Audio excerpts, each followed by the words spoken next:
For the latest in strategic affairs, subscribe to our YouTube channel. Click the bell icon for updates.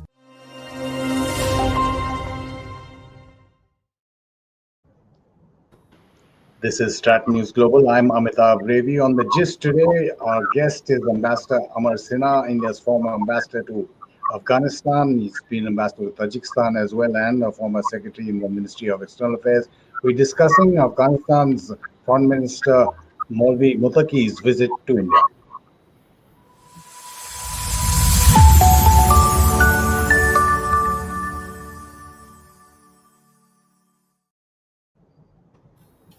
Ambassador Amar Sinha joining us after a while on our platform. Glad to have you back, Ambassador. We met a little earlier in the evening as well with Maulvi Muttaqi.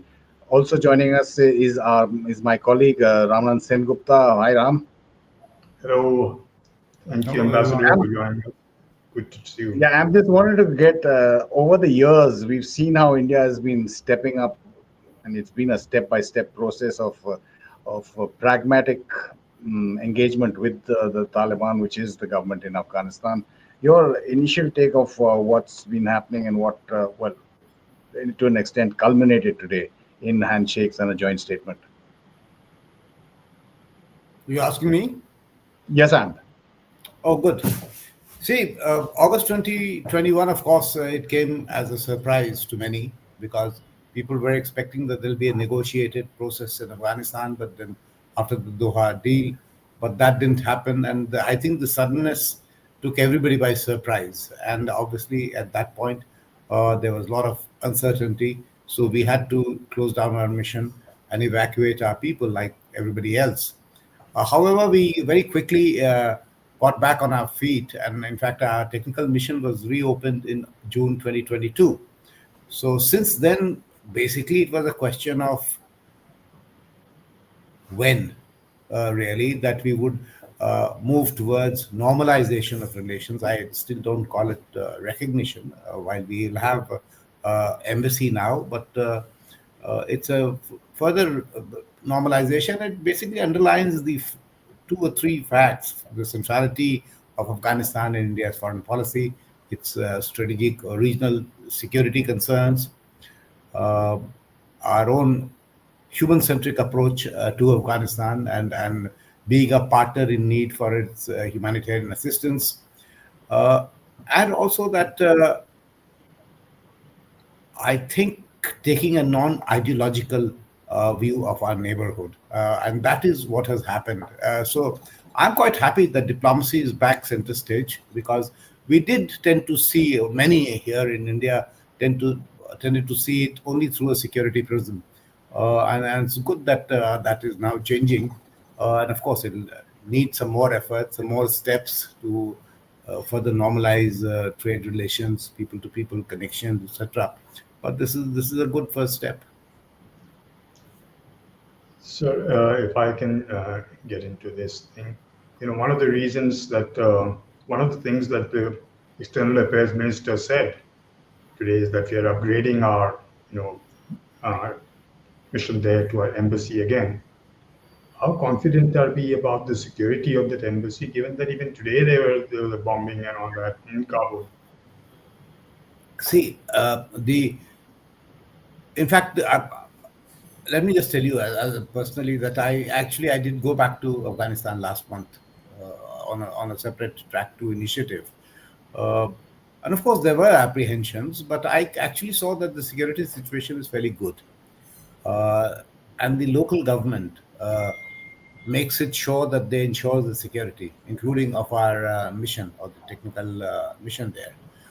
The attacks that we have seen are actually happening from ISKP or some forces which are against Taliban, and which they have, last 1 year, I think they have neutralized nearly 20 or 22 top leader for ISKP. So they feel fairly confident that the security situation will improve. And I could actually notice it, except that most of the those roadblocks and barriers had gone, except the barriers that remain, of course, had gone higher from 12 feet. They have all become 18 feet. But the city looked more open, more sort of easily navigable. Here you can see that. The traffic was less chaotic, which of course both is a good thing, and also it could point to something which was a negative consequence of the 2021 change. Interesting, Amber, that you've gone back to a place that you knew so well and traveled so much. And I do know for a fact how you would travel across Afghanistan despite security issues there. But just since you're mentioning security and India's handshake with the Taliban now, the foreign minister here in Delhi, what do you read into those reports, which are still, well, sketchy at best in terms of Pakistani airstrike or drone strike in Kabul earlier, where they were apparently targeting the TTP Amir, and in other areas like Paktika and Nangarhar as well, while India puts out its hand? Let me say that this is not something new. You see, as long as forces were in Afghanistan, all this bombing and sort of cross-border artillery shelling used to happen in the border areas. Clearly, now Pakistan feels more emboldened, basically because of two things. It knows that Taliban or the Afghanistan current regime doesn't have the capability to retaliate. And I guess it also feels emboldened by this newfound friendship with the Americans. Uh, and we have seen that actually under the American security umbrella, many countries have been pummeling their smaller neighbors. So maybe it's part of that scheme. But more interesting thing, Amitabh, is the timing. And that I find very intriguing, that whether it was a drone or a bombing, of course, I think Foreign Minister was asked this question. His answer was not absolutely clear-cut confirming that there was bombing in Kabul, but yes, there was some action somewhere. But look at the timing, and let me take you back, and I'm sure you remember the first swearing-in ceremony of Prime Minister Modi. It was 26th of May 2014. It was precisely on 23rd of May 2014 that our Herat consulate was attacked by three guys who came prepared to take over the consulate, uh, keep people hostage. Their phone, of course, they were all neutralized. So this was obviously done with a view to absolutely spoiling the party. On 26th of May, President Karzai wouldn't have been able to come. Nawaz Sharif, perhaps, if the fingers were pointing at Pakistan, and later it was proven that these were elite operatives who had come. Mr. Nawaz Sharif would have found it very difficult, and there would have been a crisis on hand. That has happened in Afghanistan. So I will not be surprised that this was timed to coincide to send a message to Afghanistan just when Mr. Muttaqi is here. Even attacks in India actually have coincided with high-profile visits, whether it was President Bill Clinton or more recently when Prime Minister went to Saudi Arabia. Pahalgam attack happened exactly then. So I think Pakistan senses or feels this propriety, sort of ownership of certain relationships. And of course, with Afghanistan, it does. It feels that India has absolutely no role. It is their backyard. They're overlooking the fact that Afghans are extremely proud people, and they won't be anybody's sort of what do you call? I wouldn't call slaves, but anybody's fool. So they would want independence, no matter how much Pakistan has helped them in the past. So I think that timing is intriguing. I hope I'm wrong, but I see a pattern. Mhm. So also just before this happened, we had a strike on Pakistani territory in which a colonel was killed and a major was killed. And the Pakistani defense minister said that enough is enough. And that happened just 2, 3 days ago. So perhaps, it's not just Mr. Muttaqi is coming to India, but perhaps that was also part of the thing. But so it's interesting that you mentioned that, people get inspired with American support. How do you see that, sir? Is that going to be a sort of a spanner in the works of our relationship with Afghanistan? Which one? The American support to Pakistan. I don't know how sort of solid or how long term that support is. One does see a certain honeymoon or thawing of relations, and after some time. But given Mr. Trump's mercurial nature, I don't know when it will turn. You see, perhaps once they realize that all these rare earths and minerals and oil and gas have been oversold as a pop, uh, at one point, you remember the US itself used to say that Afghanistan has sitting over wealth of $3 trillion of minerals and rare earth. I don't know what has happened to those. So we still to evolve. So right now, of course, initial days there's a lot of bonhomie and obviously a certain narrative is being built, but we'll see because ultimately, and a lot of people tend to blame Taliban for this prolonged 20 years war, which was really a hunt for Osama bin Laden. But all those 20 years, the war was being fought in a wrong geography because he was hiding in Pakistan. So I don't think American observers and analysts will just forget all this and they don't have amnesia. So this could be a temporary phase, a passing phase, and I guess we'll have to weather it and take it. And obviously, we are definitely not looking for an exclusive relationship with any partner, whether it is US or other. It's not either or. But I guess given the relative differences in our own standing, economies, etc., each relationship will have a different logic. Mm-hmm. When we talk about logic, Ambassador, I mean, we've seen what Pakistan does in terms of stopping connectivity, trade. Uh, this evening, when Mr. Muttaqi was having a closed-door meeting, you and him had a little conversation on that as well. If you want to talk about what has been put out in the joint statement in terms of connectivity, where are we, and take some of our questions from our viewers. Viewers can See, keep putting in questions for Ambassador Amar Sinha. There's one here from, just give me a sec, while I put it up, to Amar Sinha. So, what would be the effect of USA sanctions on Chabahar port in the whole connectivity thing, if you want to take that, Am?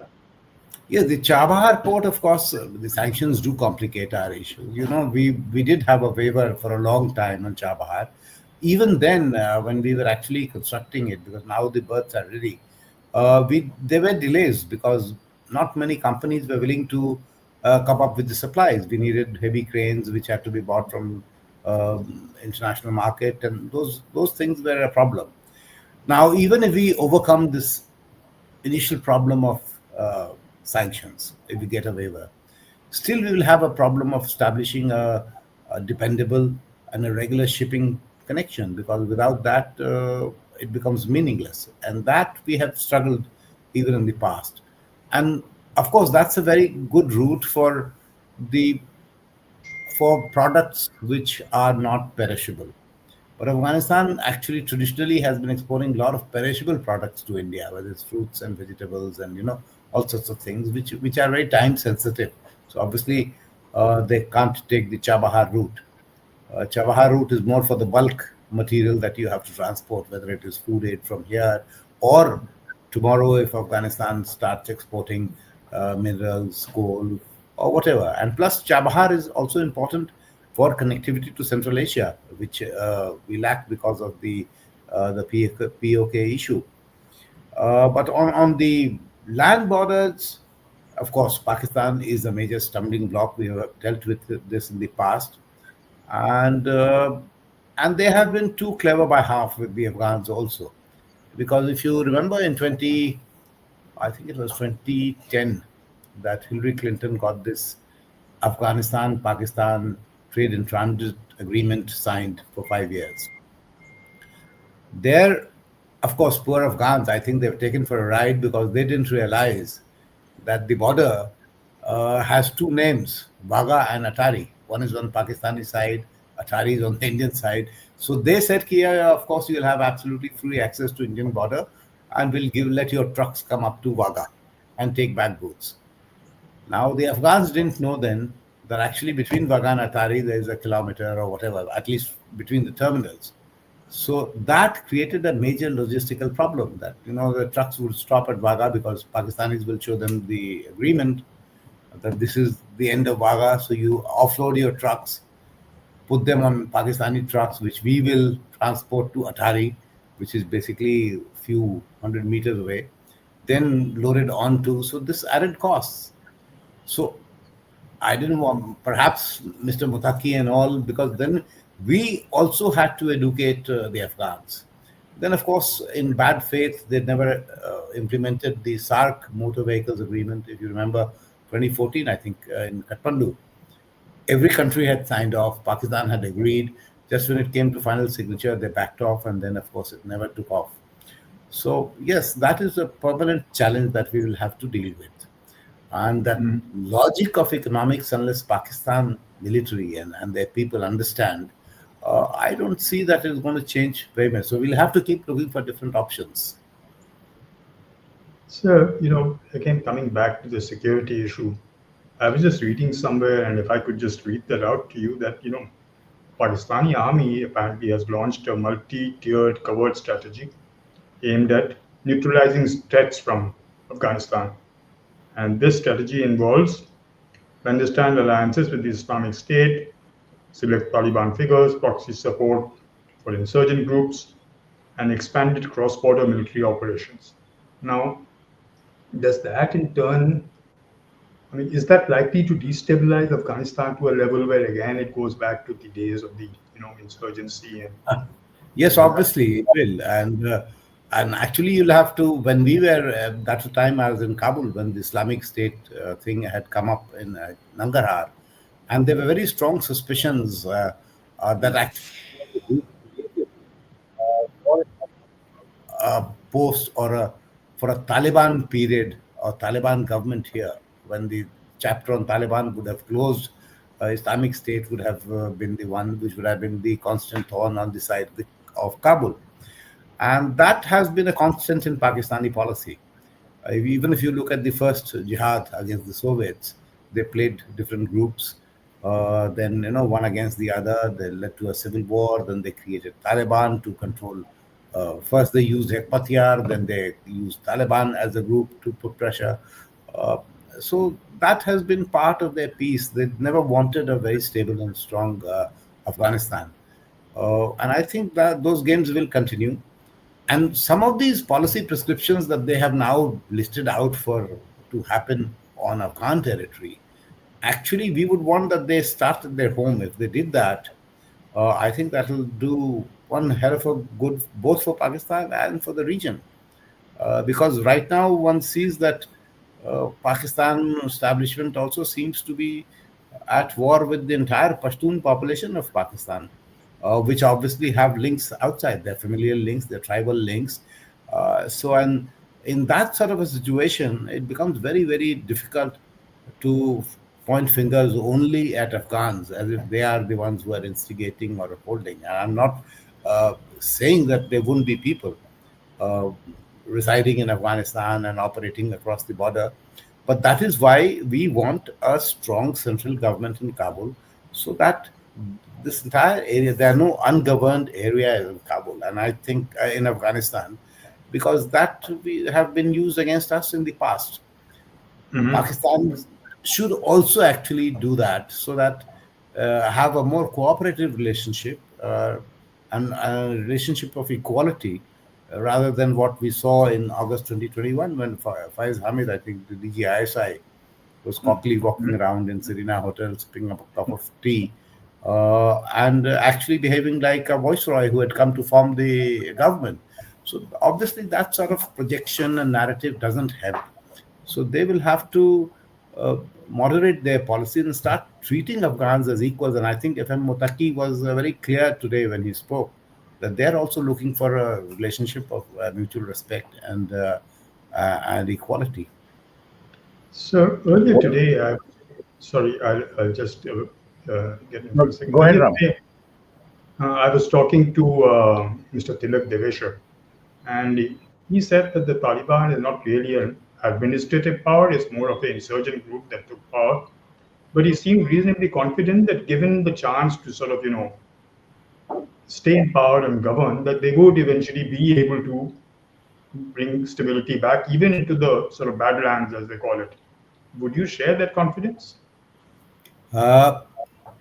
Yeah, in a sense, I would agree that they lack administrative experience.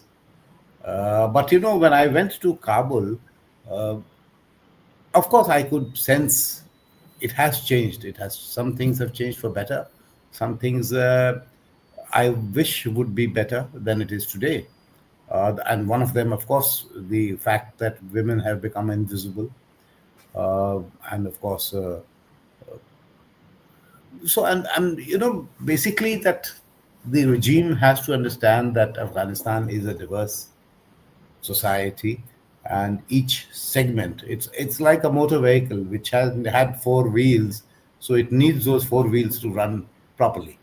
Right now it looked a bit unbalanced, but those are things that I think they also need to settle down and feel slightly more confident and good. In administrative experience, I must give it to their credit that they have recruited or they have retained all the good talent. Everybody who had to leave, or basically who were Western educated, etc., they left in August 21. Large majority. But I was very happy to see that most of the people who were educated in India, they are still there and serving. And I met some fantastic people at mid-level, senior level, in different ministries and agencies who were India educated, and they are serving the current regime. So, in fact, I had actually encouraged them that every nation needs to nurture the talent it has, and perhaps also invest in the future generations of talent, which FM Muttaqi had taken very sort of in a good manner, this sort of a uncalled for or sort of sort of advice that I gave to him. But that was a friendly advice, and I think so.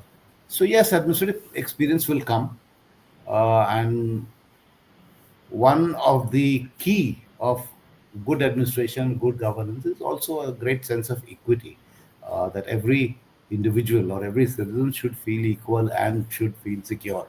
So those are things one could argue that are lacking, but it will come with experience. And of course, within Taliban, you can.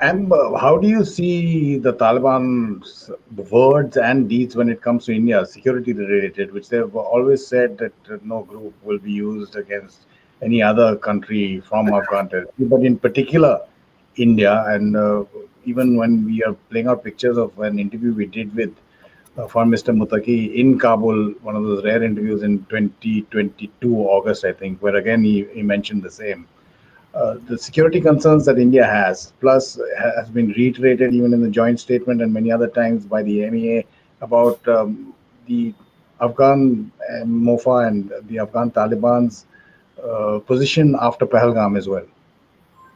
I would take them on face value, and I don't think Taliban has a anti-India record, even in the past. Many people, of course, in India blame that.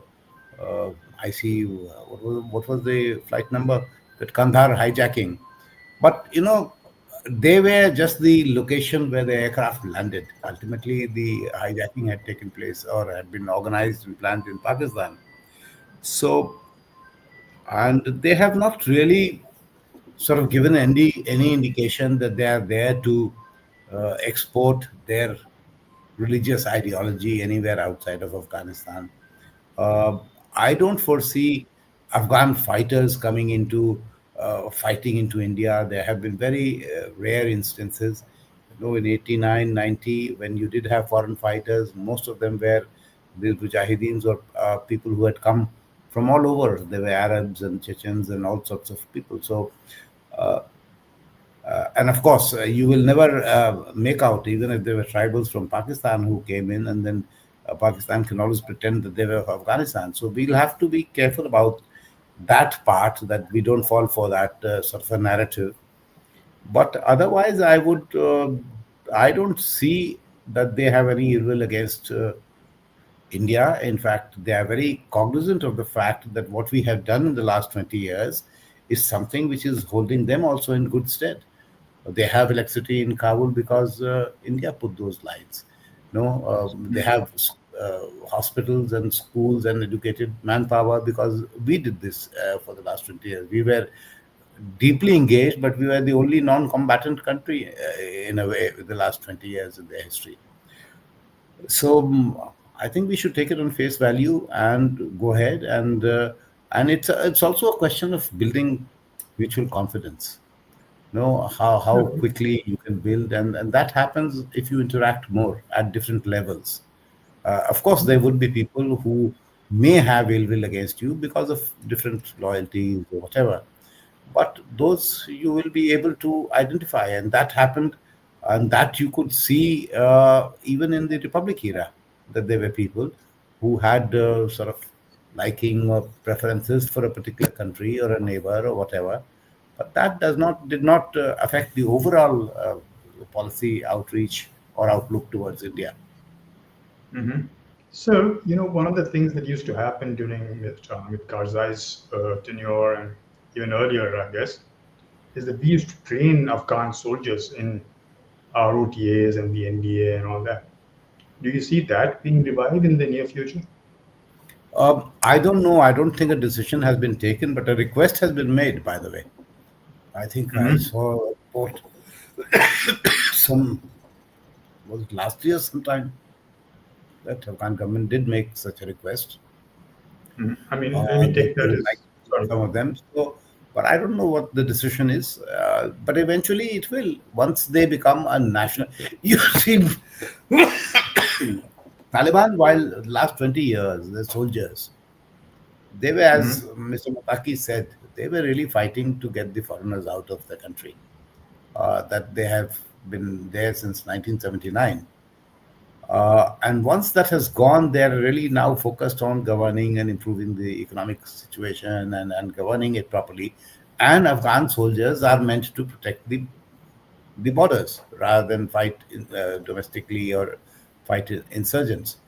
So, so that I think we will have to see if we at some point the government feels that the government is stable enough and one could actually help them if to defend themselves, because I think EM did make a very strong statement about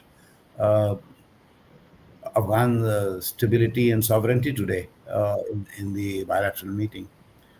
So yes, I think those will be all natural progression of a relationship on how it develops. And again, your term, what? All 36 provinces had some projects or the other of Indian. Yes, origin. because we have lots of these small development projects, except for a couple of bordering projects like Paktika. So, But there also, what we used to do is that we used to get it implemented, the small projects, through the Rural Development Ministry, because they had presence.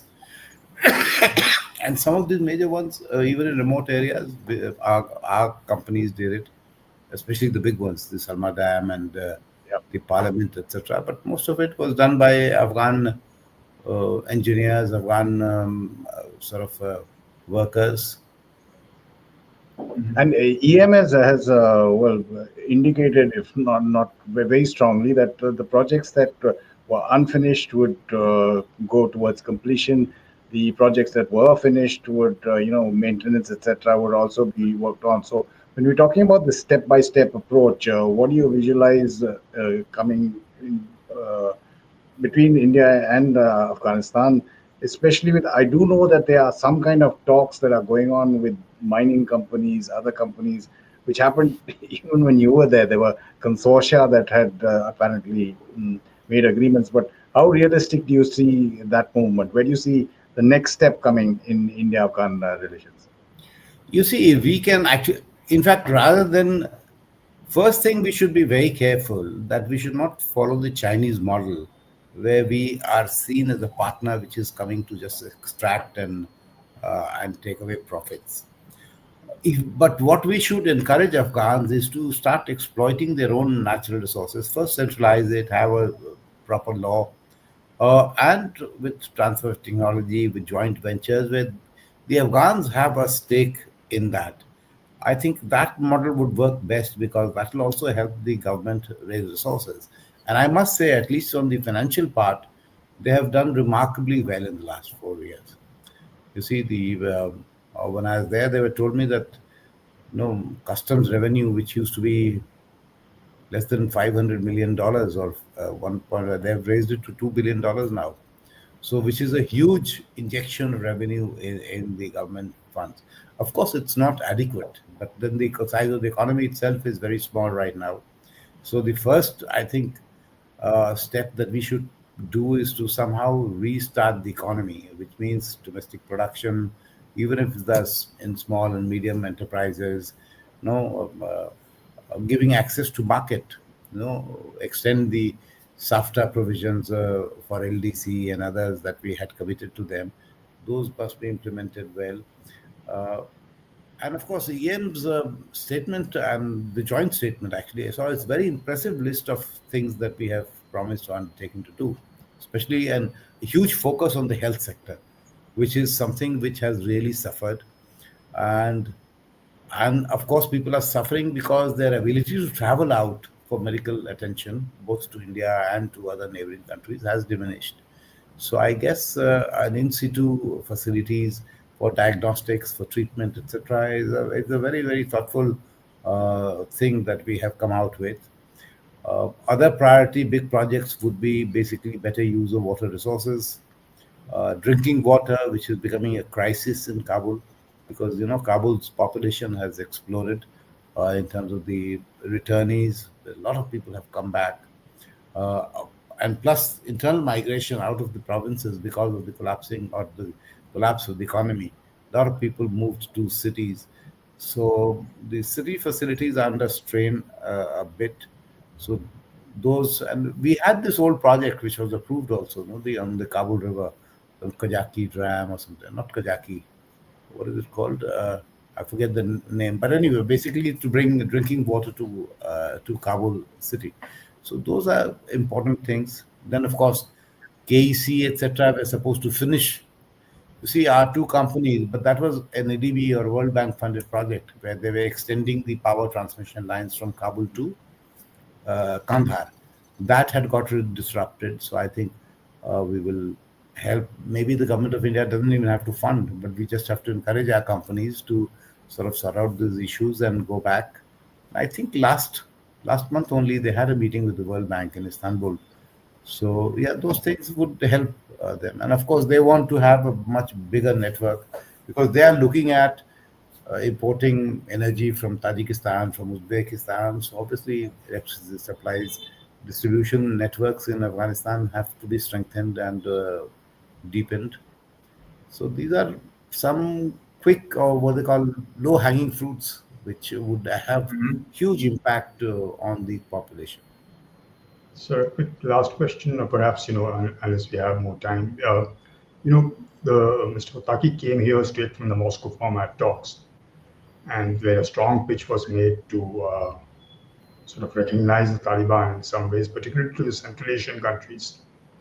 One of the arguments was that, if that would actually help the Taliban uh, consolidate itself to fight terrorism, which is again a big factor with the Central Asian countries.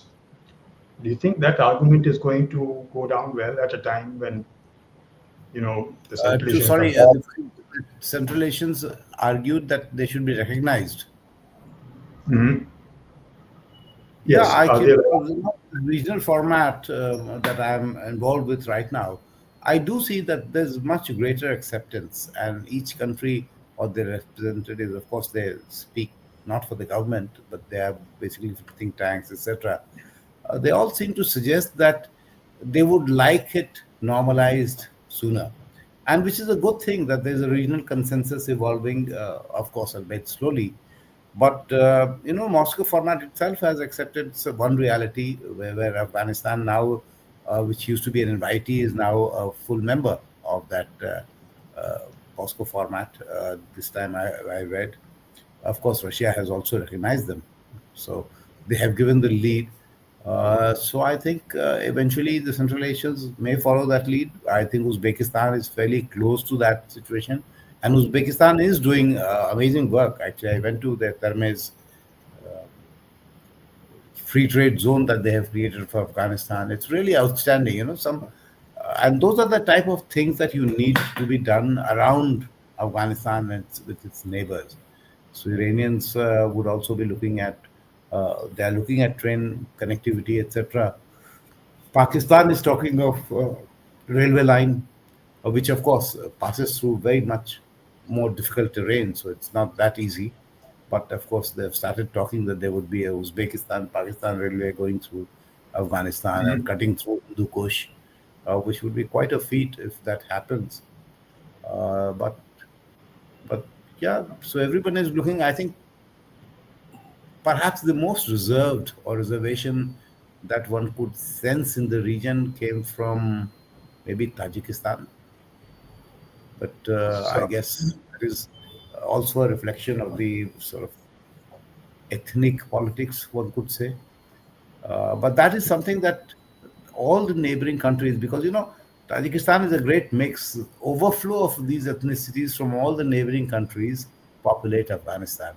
So obviously, the neighboring countries have a huge both influence and great sort of interest that the government here becomes slightly more and progressively more inclusive and more representative, so that it starts representing the Afghan society that one knew.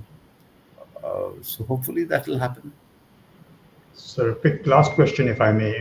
That winter is coming, and obviously we want to help them with during that time because it's going to be a pretty cruel period in Afghanistan, particularly Kabul. With Chabahar shut off, how difficult is it going to be for us to ship things to them? Are we only looking at it, I lifting don't it know if through? there is immediate requirement of food, but the aid and humanitarian assistance and medicines, etc., have been airlifted. There is obviously the Calm Air flight that operates once a week, operates a huge aircraft, and it is actually being used more like a trade, a sort of a bridge, an air bridge. And obviously, there's always, because of our own visa regime, which I hope will change now, along with this new opening up. It is more of a cargo plane with maybe 40, 50 passengers in a plane which can actually seat 300 people. So I flew on one of them. It was one of those huge 787 or 777 or something. So, but that is what I think FM Muttaqi asked today. That some of the handling costs, etc., on these, because obviously those are, I don't know, they're categorized as cargo planes or as scheduled airlines. So I guess the tariffs, etc., that we charge could be different, whether that could be adjusted. So those are some technical details that I think ministry will have to look at with, along with other agencies, Ministry of Civil Aviation, etc., and see what is feasible. But yes, I'm always, you see, in terms of policies, I believe that if you do something, there should be no half measures.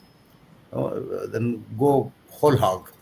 And I think government has taken the decision, and I am sure we have a bunch of energetic, dedicated people, a lot of youngsters who are working on the Afghan policy, and they would try and achieve this.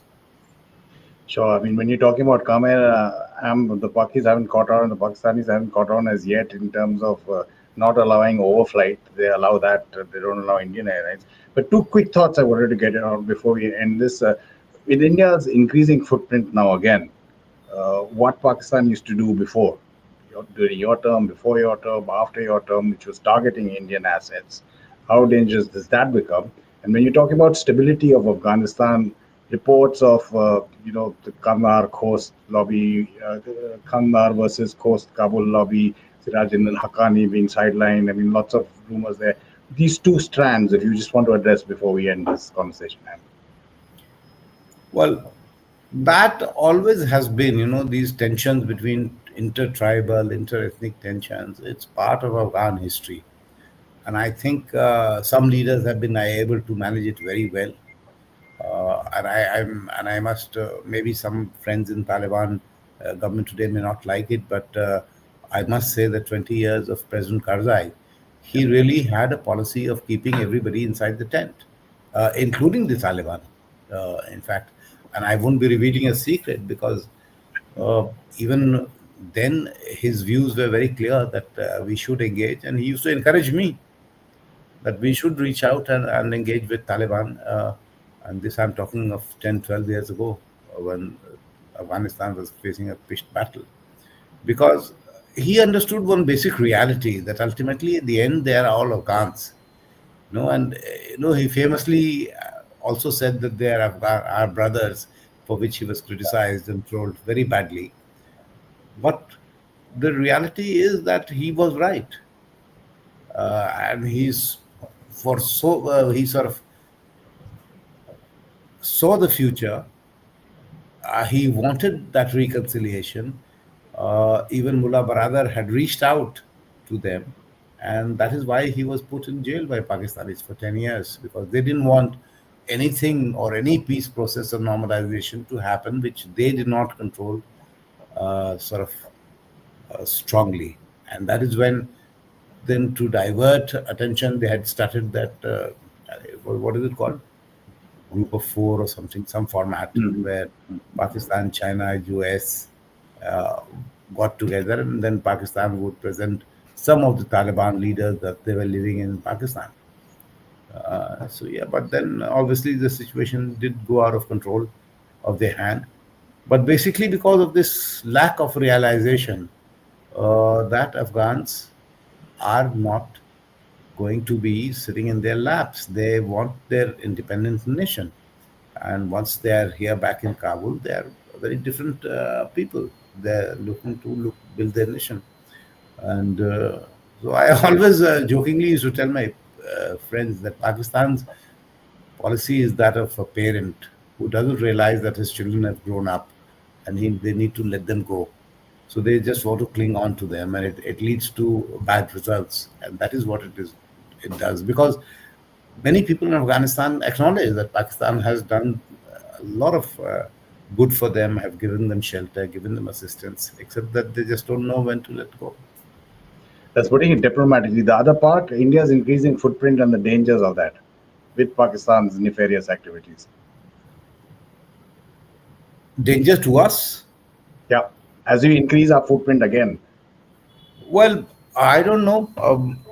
I would presume that the security that the Taliban has, and since they know the Pakistanis much better than the earlier regimes, they will know what games would be played or what actors could be. But I would not rule out that Pakistan would do. But then it will need a new group, a new banner, or maybe Lashkar-e-Taiba or somebody. They use those operatives. So as of now, there are no fissures. So they would perhaps look for fissures within the Taliban regime, create a group which is rebellious. One, of course, is ISKP, but they can't publicly embrace ISKP because that will sort of put them in the doghouse globally. So they will have to then start looking for creating a local group which comes as an armed opposition to the regime. And then they start using operators. So that's a long haul. So it won't happen very quickly. But yes, if Pakistan doesn't change its policy of using terror, that remains a possibility. On that note, Ambassador Amar Sinha, again, thank you so much for speaking to us on StratNews Global and all the viewers who've been listening in. Thanks for sharing your experience and your expertise with Ram and me. Great pleasure. After a long time, very happy to be back on StratNews. Thank you. Delight talking to you. Right. Thanks so much. Thank you. And to all our viewers, do send us feedback for this interview and all our other videos that we put up on our YouTube channel. You can follow all our social media handles for the latest updates that we put up on our website, or interviews like this with Ambassador Amar Sinha on our YouTube channel. This is Amitabh Revi with Ramananda Sengupta at StratNews Global signing off.